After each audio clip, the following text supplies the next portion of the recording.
말씀으로 살아가는 여러분 안녕하세요. 여러분은 스스로 자랑할 만한 것이 무엇이 있나요? 뛰어난 두뇌? 아니면 운동신경? 하나님께서는 저마다 우리에게 장점을 주셨는데요.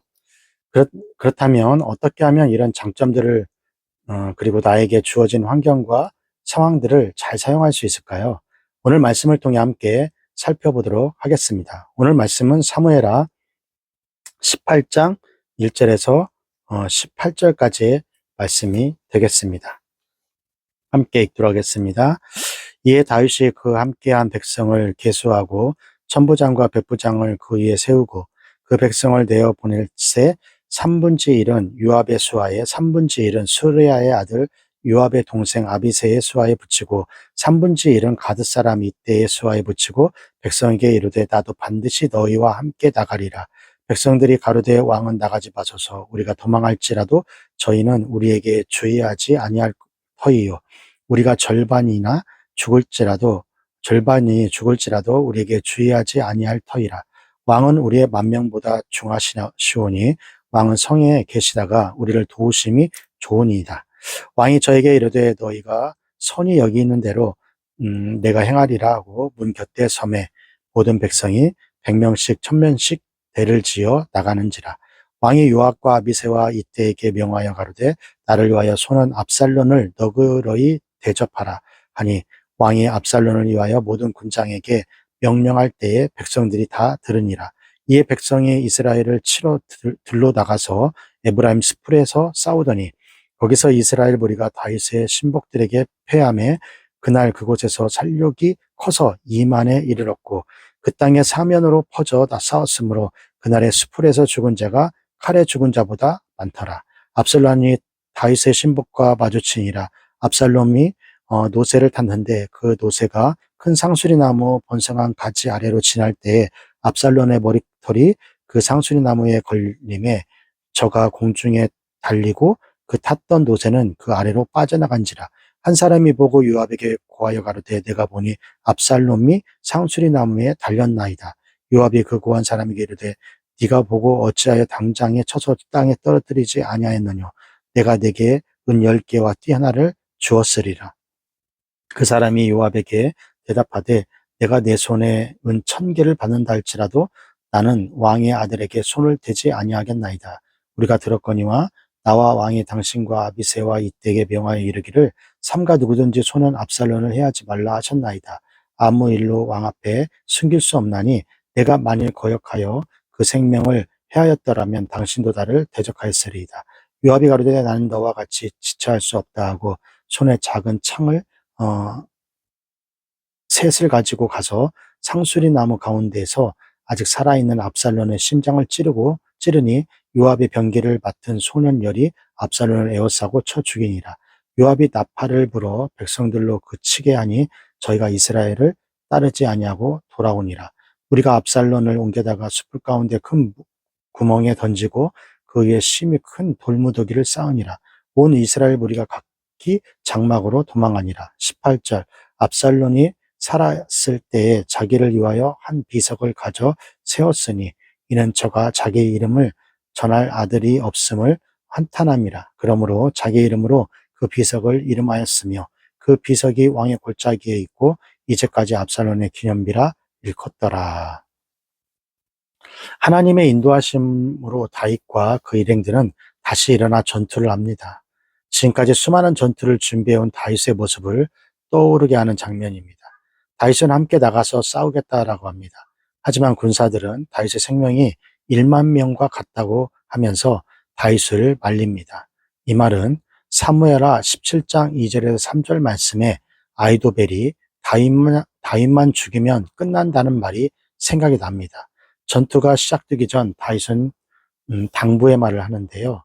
사무엘하 18장 5절입니다. 왕이 요압과 아비새와 이때에게 명하여 가로되 나를 위하여 소년 압살론을 너그러이 대접하라 하니 왕이 압살론을 위하여 모든 군장에게 명령할 때에 백성들이 다 들으니라. 다윗은 아들로부터 죽을 위기에 처해 있음에도 불구하고 그와 동행하는 사람에게 너그럽게 아들을 잘 봐달라고 말합니다. 젊은 시절 사울왕에 쫓길 때에도 비슷한 말을 하였지만 그때와는 상황이 많이 다른 상황입니다. 사울은 하나님께 기름을 부음받은 왕이었습니다. 명분이 확실했어요. 하지만 압살론은 다윗의 아들인 것을 제외하고는 오히려 하나님의 기름 부음을 받은 자를 대적하는 반역자였습니다. 그렇기 때문에 이 말은 모든 군사들에게 지지를 받을지 못할지 모르고 압살롬의 전쟁에 나아가는 병사들에게 좋지 않은 영향을 미쳤을지도 모릅니다. 하지만 하나님께서는 다윗에게 승리를 가져다 주었고 많은 사람들이 사람의 칼이 아닌 숲에서 죽었다고 합니다. 즉 하나님께서 전투를 승리로 이끄셨다는 것이죠. 사랑하는 여러분, 다윗과 같이 어떤 결정적인 순간에서 주저하고 머뭇거릴 수 있습니다. 감정적인 이유 혹은 현실적인 이유, 이런 일들을 통해서 우리의 발걸음을 멈출 수 있습니다. 지금 여러분 삶 속에서도 하나님의 인도하심을 알면서도 주저하고 머뭇거리는 이유가 있나요? 하나님께서는 우리의 주저하고 머뭇거림 속에서도 끝까지 우리를 인도해 주십니다. 연약함 속에 있는 우리의 삶을 끝까지 붙들어 주실 것입니다. 오늘 또 그 하나님을 의지하고 바라보기를 소망합니다. 장면은 압살론에게 넘어갑니다. 전투 중에 압살론은 황당한 상황을 처하게 되는데요. 사무엘하 18장 9절입니다. 압살론이 다윗의 신복과 마주치니라. 압살론이 이 노새를 탔는데 그 노새가 큰 상수리나무 번성한 가지 아래로 지나갈 때 압살론의 머리털이 그 상수리나무에 걸림에 저가 공중에 달리고 그 탔던 노새는 그 아래로 빠져나간지라. 사무엘하 14장 25절에 26절에 보면 압살론의 외모가 흠잡을 곳이 없다고 표현하며 26절에 그의 머리털에 대해 설명합니다. 머리털이 무겁다라는 것은 그만큼 머리털이 튼튼한 것을 가진 사람이라는 것이죠. 고대 사회에서는 머리털을 보고 강함이 있다라고 믿었습니다. 그 대표적인 인물이 삼손이었죠. 그만큼 튼튼하고 많은 머리카락은 압살론을 자랑이기도 했습니다. 그런데 머리카락이 압살론의 죽음의 위기에 처하게 됩니다. 그의 자랑이었던 머리카락이 나무에 걸렸기 때문입니다. 너무 두껍고 튼튼해서 그런지 나무에 떨어진 것이 아니라 나무에 매달리게 된 것이죠. 개인적으로 머리카락을 잘라버리고 도망치면 되지 않을까 생각했는데 머리카락의 의미를 보니 자신의 자랑이었던 그것을 포기할 수 없었던 것이 아닌가. 결국 압살롬은 다윗의 군사에게 발견됩니다. 한 군사는 다윗의 당부에 압살롬을 죽이지 않았고 그 요압은 다윗의 당부를 무시하고 압살롬의 심장을 찌르고 주변의 군사 10명과 함께 압살롬을 죽이게 됩니다. 사랑하는 여러분, 우리가 갖고 바라보는 것을 의지하면서 우리는 살아가게 됩니다. 압살롬은 흠잡을 곳이 없어서 많은 사람들이 그들을 따랐고 그곳이 압살롬이 의지할 수 있는 힘이 된 것입니다. 하지만 그의 자랑이 오히려 걸림돌이 된 것을 오늘 말씀을 통해서 볼 수 있었습니다. 지금 우리가 의지하고 있는 것은 무엇인가요? 나의 성적인가요? 나의 신체적인 능력인가요? 혹은 나의 재산인가요? 우리의 삶은 우리의 능력이 아닌 하나님께 달려있음을 기억하며 우리 스스로의 힘이 아닌 하나님의 능력이 됨을 간절히 소망합니다. 압살롬은 자신의 머리카락을 인해 죽음에 이르게 됩니다. 그리고 요압은 압살롬 시체를 돌무더기에 쌓아버리게 됩니다. 압살롬이 죽자 그의 군사들은 모두 장막으로 도망쳤다고 합니다. 그 다음 이어진 말씀은 이미 죽은 압살롬을 더욱 부끄럽게 만드는데요. 사무엘하 18장 18절입니다. 압살롬이 살았을 때 자기를 위하여 한 비석을 가져 세웠으니 이는 저가 자기 이름을 전할 아들이 없음을 한탄함이라. 그러므로 자기의 이름으로 그 비석을 이름하였으며 그 비석이 왕의 골짜기에 있고 이제까지 압살롬의 기념비라 일컫더라.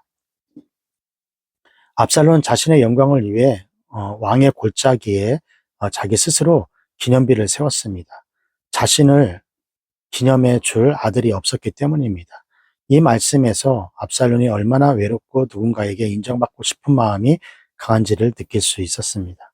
하지만 자신의 이름을 새긴다는 것은 성경 말씀을 통해서 알 수 있는데요.